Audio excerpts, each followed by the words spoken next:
आज हम वीकेजी मेटलर्जी में मटेरियल साइंस में लेक्चर 3 पढ़ने वाले हैं। मैग्नेटिक प्रॉपर्टीज के बारे में पढ़ने वाले हैं। तो सबसे पहले जो है हम लोग मैग्नेटिक प्रॉपर्टी के इस लेक्चर में सबसे पहले देखेंगे कि मैग्नेट्स क्या होते हैं। मैग्नेट ऐसे सब्सटेंस रहते हैं जो अपने चारों ओर मैग्नेटिक फील्ड को पैदा करते हैं, उसको मैग्नेट बोलते हैं। मैग्नेट दो प्रकार के हो सकते हैं, नेचुरल मैग्नेट और आर्टिफिशियल मैग्नेट। नेचुरल मैग्नेट जो नेचर में पाए जाते हैं, रॉक्स के रूप में पाए जाते हैं, जैसे मैग्नेटाइट और आयरन का एक ओर होता है, वो नेचुरल मैग्नेट होता है। आर्टिफिशियल मैग्नेट अलग अलग शेप साइज के बनाए जा सकते हैं, वो आर्टिफिशियल मैग्नेट होते हैं, बार मैग्नेट, हॉर्सशू मैग्नेट, ये सब इसमें आते हैं। फिर मैग्नेटिक सब्सटेंस, ऐसे सब्सटेंस जो मैग्नेट की तरफ अट्रैक्ट हो जाते हैं उसको मैग्नेटिक सब्सटेंस बोलते हैं। आयरन, निकल, कोबाल्ट, ये सब जो है इसके बहुत अच्छे एग्जांपल होते हैं। फिर उसका permanent magnet, temporary magnet, electromagnet. Permanent magnet मतलब एक बार मैग्नेटाइज हो जाएंगे, या ऐसे मैग्नेटिक सब्सटेंस जिसका मैग्नेटिज्म जल्दी खत्म नहीं होता उसको परमानेंट मैग्नेट बोलते हैं। जिसका मैग्नेटिज्म बहुत जल्दी खत्म हो जाएगा उसको टेम्पररी मैग्नेट बोलेंगे। इलेक्ट्रोमैग्नेट जो इलेक्ट्रिक फील्ड के इन्फ्लुएंस में मैग्नेटाइज हो जाते हैं उसको हम लोग इलेक्ट्रोमैग्नेट बोलते हैं।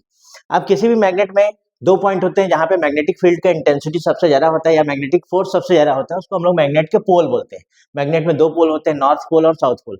जब किसी भी मैग्नेट को हम लोग सस्पेंड करेंगे, लटकाएंगे, तो नॉर्थ और साउथ दिशा में रुक जाता है। तो जो नॉर्थ की तरफ रुकता है वो नॉर्थ पोल कहलाता है, जो साउथ की तरफ रुकता है वो साउथ पोल कहलाता है। फिर मैग्नेटिक फील्ड लाइंस, मैग्नेट से कुछ इमेजिनरी लाइंस निकलती हैं मैग्नेट के चारों ओर, जो बताती है कि किस दिशा में मैग्नेटिक फोर्स काम करेगा। फिर उसके बाद जो है magnetic intensity, intensity of magnetic field, इसको जो है यूनिट नॉर्थ पोल पर किसी भी पॉइंट पे कितना फोर्स लगाएगा मैग्नेट, उसको हम लोग इंटेंसिटी ऑफ मैग्नेटिक फील्ड बोलेंगे। इसको हम लोग बी से डिनोट करते हैं।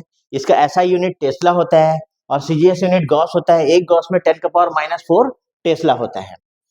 अब हम आगे देखते हैं मैग्नेटिक परमेबिलिटी। तो जो कोई भी मैग्नेटिक सब्सटेंस जो है अपने अंदर से कितना मैग्नेटिक फील्ड लाइंस को गुजरने देगा, उसको हम लोग जो है उस एबिलिटी को मैग्नेटिक परमेबिलिटी बोलेंगे। एयर या वैक्यूम है या फ्री स्पेस है तो उसके परमेबिलिटी को हम लोग म्यू नॉट से शो करते हैं। किसी मटेरियल की जो परमेबिलिटी रहती है उसको हम लोग म्यू से शो करते हैं। फिर मैग्नेटिक ससेप्टिबिलिटी, जब किसी मटेरियल से मैग्नेटिक फील्ड लाइंस गुजरती है तो मटेरियल अपने अंदर में कितना मैग्नेटिज्म को एक्वायर कर लेता है, उस क्षमता को हम लोग मैग्नेटिक ससेप्टिबिलिटी बोलते हैं। इसको काय से डिनोट करते हैं। फिर रिटेंटिविटी, मैग्नेटिक जो मटेरियल जो रहता है वो जब मैग्नेटाइज हो जाता है तो कितने समय तक वो जो अपने मैग्नेटिज्म को बचा के रख सकता है, उसको रिटेंटिविटी बोलते हैं।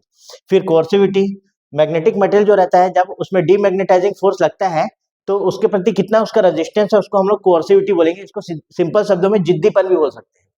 फिर मैग्नेटिक मटेरियल के टाइप में तो पहला जो रहता है पैरामैग्नेटिक मटेरियल है, जो मैग्नेटिक फील्ड में स्लाइटली थोड़ा सा अट्रैक्ट होता है, उसको हम लोग पैरामैग्नेटिक मटेरियल बोलते हैं। फिर इसका एग्जांपल एल्यूमिनियम, प्लेटिनम, ऑक्सीजन है। डायमैग्नेटिक मटेरियल जो मैग्नेटिक फील्ड में रखने पर थोड़ा सा रिपल हो जाता है, उसको हम लोग डायमैग्नेटिक मटेरियल बोलते हैं। कॉपर, गोल्ड इसमें आता है। फेरोमैग्नेटिक मटेरियल जिसको मैग्नेटिक फील्ड में रखने पर स्ट्रांगली जो है अट्रैक्ट हो जाता है और मैग्नेटाइज भी हो जाता है, उसको फेरोमैग्नेटिक मटेरियल बोलते हैं। आयरन, निकल, कोबाल्ट इसके एग्जांपल है। फेरी मैग्नेटिक मटेरियल जिसमें मैग्नेटिक मॉलिक्यूल्स प्रेजेंट रहते हैं, लेकिन मैग्नेटिक मॉलिक्यूल्स इस प्रकार से अरेंज होते हैं कि उसमें रिजल्टेंट मैग्नेटिज्म जो रहेगा फेरोमैग्नेटिक मॉलिक्यूल्स सब्सटेंस की तुलना में कम होता है। इसको हम लोग फेरी मैग्नेटिक मटेरियल बोलते हैं। मैग्नेटाइट, फेराइट्स, ये सब इसके एग्जांपल होते हैं। एंटी फेरोमैग्नेटिक मटेरियल मतलब जिसमें मैग्नेटिक मॉलिक्यूल्स तो प्रेजेंट है लेकिन इस प्रकार से अरेंज कर लेते हैं कि नेट मैग्नेटिज्म जीरो हो जाता है, तो उसको एंटी फेरोमैग्नेटिक मटेरियल बोलते हैं। हेमेटाइट, क्रोमियम इसके एग्जांपल हैं। अब अगर हम लोग फेरोमैग्नेटिक मटेरियल की बात करें तो जब वो नॉन मैग्नेटाइज अवस्था में होता है तो उसके मैग्नेटिक मॉलिक्यूल जो रहते हैं वो रैंडमली अरेंज होते हैं। फिर जब उसको मैग्नेट के कांटेक्ट में लाया जाता है तो सारे मॉलिक्यूल्स अरेंज हो जाते हैं और वो मटेरियल मैग्नेटाइज हो जाता है।